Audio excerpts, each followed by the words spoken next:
the length to which it can actually reach in is about 500 micrometers.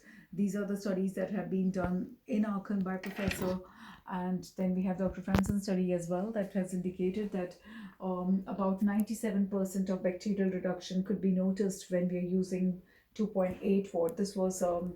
Um, this was the study that was done in 2004 as well, and we have some more cases to see here. This is a collage because I felt that this could be nice to just view all of them together.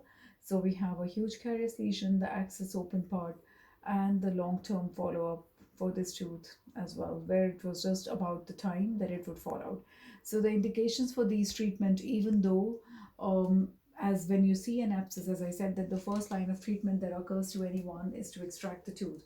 But that's not the only norm. We can always use the combinations of erbium as well as diode to sterilize better and to get the better treatment effects. The last one before we close, we have a 3 years old child here, a clinical abscess, and the child was suggested extraction. Mom came to us, did not want the extraction.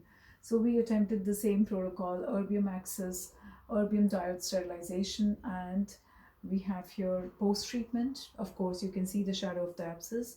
Healing 4 months, 10 months, 23 months, no extractions. So the benefits of the dual wavelengths, the number one benefit that I've seen in the practice is that um, the anesthesia, the use of local anesthesia is almost off.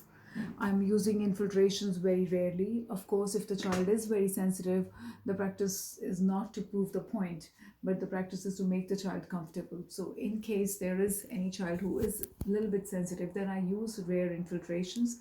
But otherwise, most of the times, there are seldomly any blocks, very rare infiltrations, but most of the times I would work without any kind of anesthesia.